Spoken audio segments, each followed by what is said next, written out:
তাহলে মানুষের সাফল্যটা কোথায়? ইনসানের সাফল্য কোনখানে? নাসের সাফল্য কোনখানে? নফসের সাফল্য কোথায়? আমানুর সাফল্যতা কোথায়? মুসল্লির সফলতা কোথায়? এই মানুষের সফলতা মানে ইনসানের সফলতা, নাসের সফলতা, নফসের সফলতা, আমানুর সফলতা এবং এই মুসল্লির সফলতা কোথায়? সেটা হলো মুসলমান হইতে পারলে। মুসলমান না হয়ে মারা যায়ও না। আমানুরে কইতেছে, মানুষরে কয় নাই, নাসেরে কয় নাই, ইনসানরে কয় নাই। সেই মুসলমান কখনোই জন্মগত মুসলমান নয় যে বাপ মা মুসলমান, তাদের মেলামেশা থেকে সন্তান পয়দা হয়েছে, হ্যাঁ জন্মগত মুসলমান হয়ে গেছে, এই মুসলমান না। মুসলমান কখনোই জাতিগত মুসলমান না, যে আমরা আগে হিন্দু আছিলাম, অন্য ধর্মের আছিলাম, খ্রিস্টান ইহুদি নাসারা ছিল, পরে একজন মৌলবীর কাছে কিংবা একজন পীরাউলিয়ার কাছে আমরা যাইয়া একটা বাক্য বললাম, কালেমা লা ইলাহা ইল্লাল্লাহু মুহাম্মাদুর রাসূলুল্লাহ, মুসলমান হয়ে গেলাম। তো এই মুসলমান তো বুঝাই, এটা হলো দলগত মুসলমান, সাম্প্রদায়িক মুসলমান। কিন্তু আল্লাহ যে মুসলমানের কথা বলছে, যে মুসলমানের গুণ বলছে আল্লাহ কুরআনুল মাজিদে, সেটা হলো আদর্শের মুসলমান। আদর্শের মুসলমান। মুসলমান কাকে বলে? মুসলমান শব্দের অর্থ কি? মুসলমান শব্দের অর্থ হইল, ইসলাম শব্দের অর্থ হইল আত্মসমর্পণ, মুসলমান শব্দের অর্থ হল আত্মসমর্পণকারী। এই আত্মসমর্পণ সেটা কি? নিজের কোনো ইচ্ছা না প্রকাশ করা, রবের ইচ্ছার মধ্যে নিজের ইচ্ছাকে উৎসর্গ করার নাম হচ্ছে মুসলমান, ইসলাম। রবের ইচ্ছায় চলা, রসুলের ইচ্ছায় চলার নাম হইল ইসলাম। রসুলের ইচ্ছা এবং রবের ইচ্ছা চলার নাম হচ্ছে মুসলমান। এখন মানুষ সুবিধা মতো মুসলমান হয়, সুবিধা মতো মানামানি করে। তো এর জন্য তোমরা এই মুসলমান হচ্ছে সফল। তাই আল্লাহ বলতেছে কাদাফলাহা, তুমি এদিকে এদিকে যাও, কাদাফলাহা মান তাজাক্কা, কাদ আফলাহা মান তাজাক্কা। ওই ব্যক্তি সফল যে নফসকে পবিত্র করতে পেরেছে, মান তাজাক্কা, যে নিজেকে পবিত্র করতে পারছে, সে সফল। তাহলে সফল কাম কোথায়? নিজেকে পবিত্র করতে পারবে। আবার আল্লাহ বলতেছে কাদ আফলাহাল মুমিনুন, ওই ব্যক্তি সফল যে মুমিন হতে পেরেছে। বুঝছো বাবা? তাই মানুষের কাছে, আল্লাহর কাছে জাবেরের কোনো পরিচয়, বায়োডাটা নাই। রহিম মিয়া, করিম মিয়া, জব্বার মিয়া, মঞ্জু মিয়া, এই সমস্ত লোকের কোনো বায়োডাটা রবের কাছে নাই। রবের কাছে বায়োডাটা আছে কার? রবের কাছে বায়োডাটা আছে ইনসানের, মানে রবের কাছে হিসাবপত্র সমস্ত কিছু আছে ইনসানের। নাসের আছে নফসের, নফসের পরিচয় রবের কাছে আছে, জাবেরের পরিচয় রবের কাছে নাই। এই জাবের নামের যে নফস আছে, যে ব্যক্তি আছে, এই নফসের পরিচয় আছে রবের কাছে। জাবের নামাজি নয়, জাবের এবাদতকারী নয়, এবাদতকারী তো নফসে আল্লাহর কাছে। এবাদতকারী তো আমানু, এবাদতকারী মুসল্লি। তো রবের কাছে জাবের নামের পরিচয় নেই, আছে নফসের পরিচয়। নফস যখন ইমানদার হয় তাকে রব ডাকছে আমানু বইলা, এই আমানু এদিকে আস। এই নফস যখন ইমান আনে নাই, এই নফস যখন, এই জাবের নামের নফস যখন ইমান আনে নাই, রসুলকে স্বীকার করে নাই, তখন এই নফসের পরিচয়টা রবের কাছে কাফের বইলা, ইয়াইয়ুহাল কাফিরুন। এই নফসের পরিচয়টা মুনাফিক বইলা, ইয়াইয়ুহাল মুনাফিকুন। এই নফসের পরিচয়টা মুশরিক বইলা, ইয়াইয়ুহাল মুশরিকুন। এইভাবে কাফের, মুশরিক, মুনাফিক, জালিম, বুঝছ? জালিম, এই নফসটা জালিম, এই পরিচয় রবের কাছে। মাওলানা সাওলানার পরিচয় রবের কাছে নাই। কিসের মাওলানা? কে মাওলানা? কে আল্লামা? এগুলা মানুষের দেওয়াই। মাওলানা শব্দের অর্থ কি? সদাপ্রভু। আল্লামা শব্দের অর্থ হচ্ছে যার সাথে সর্বক্ষণ রব থাকে, যিনি আল্লাহ প্রাপ্ত হয়ে গেছেন, সে আল্লামা। যে সব সময় আল্লাহর নূরের মধ্যে ডুবে রয়েছে, সে আল্লামা। তাহলে আল্লাহর কাছে কোনো হাফেজ, কোনো মুফতি, কোনো মুহাদ্দিস, কোনো মুফাসসির, কোনো মৌলানা, কোনো মুন্সি, কোনো আল্লামার কোনো পরিচয় নাই।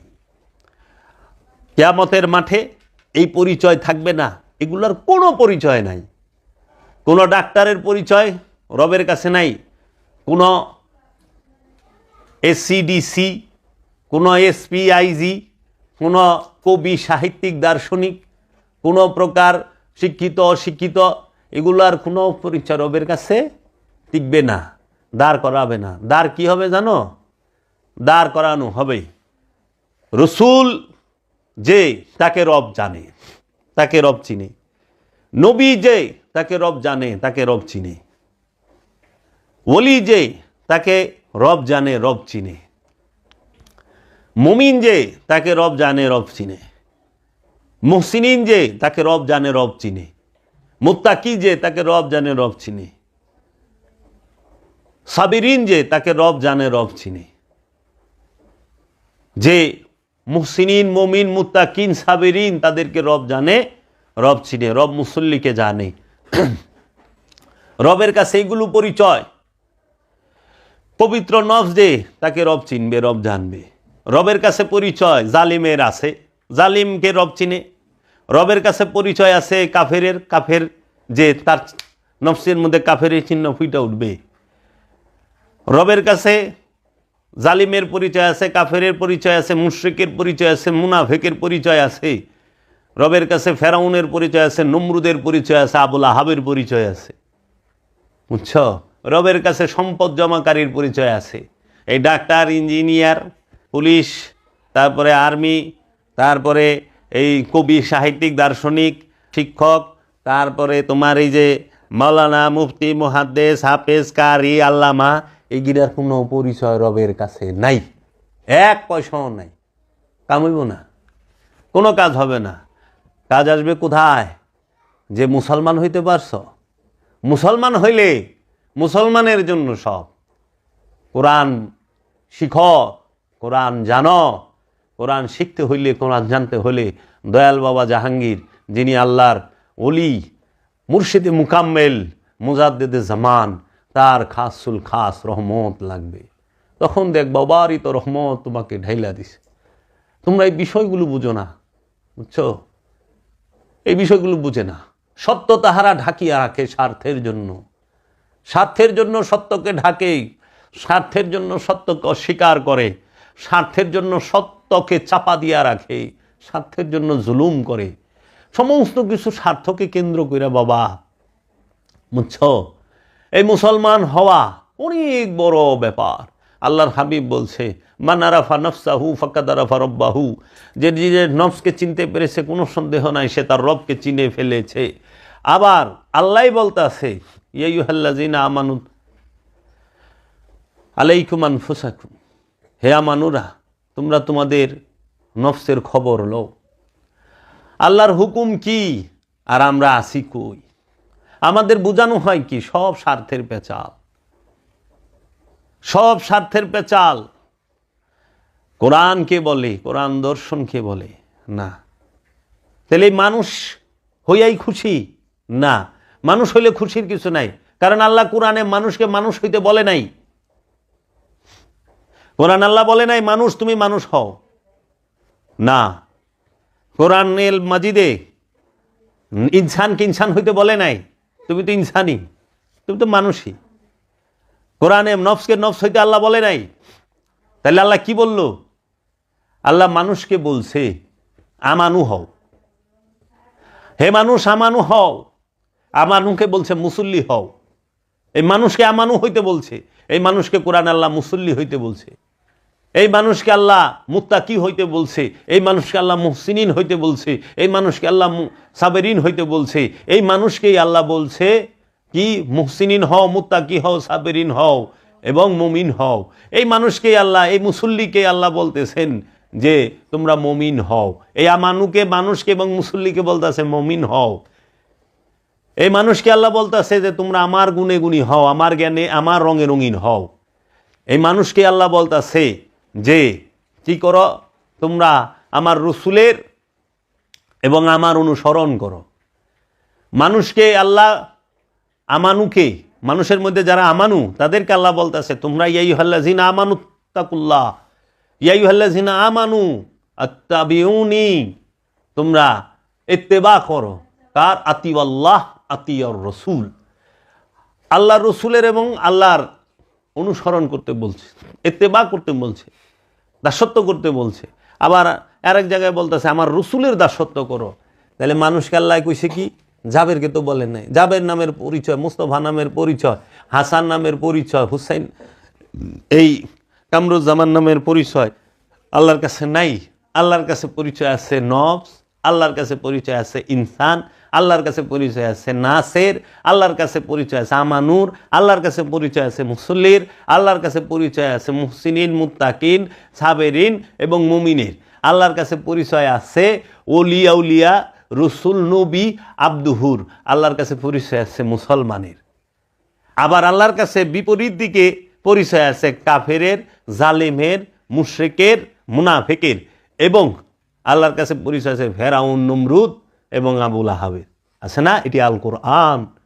আল কোরআনের এর লেগা মানুষের স্বভাব একরকম, কোরআন বইলা দিছে। মানব জাতির স্বভাব একরকম, নাসের স্বভাব একরকম, নফসের স্বভাব একরকম এবং শয়তানের স্বভাব একরকম।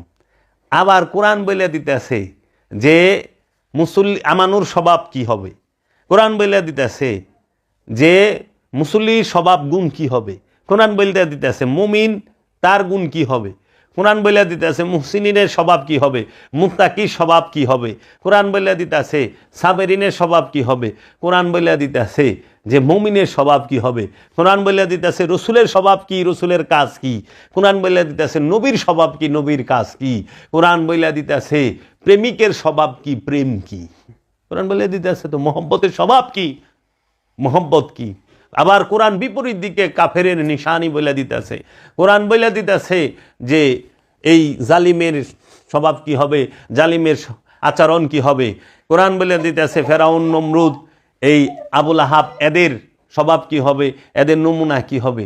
এই রকমভাবে কোরআন কাফের, মুশরিক, জালিম এগো সবার স্বভাব চরিত্রের কথা কোরআন বলতাছে, বইলা দিছে। রসুল বলতাছে, রসুল বইলা দিছে। এবং সবচেয়ে যে দারুণ বিষয়টা কোরআনের মধ্যে আল্লাহ রাব্বুল আলামিন বলে দিছে যে শয়তানের যতটি স্বভাব আছে সেই স্বভাবগুলো যার মধ্যে আছে তাদের কাউকে রব কোরআনে ডাকছে কাফের বইলা। কারণ শয়তান যে সেই কাফের, শয়তান যে সেই জালিম, শয়তান যে সেই হচ্ছে মুশরিক, শয়তান যে সেই হচ্ছে তোমার জায়া মুনাফিক। তো এগুলো তো শয়তানের স্বভাব।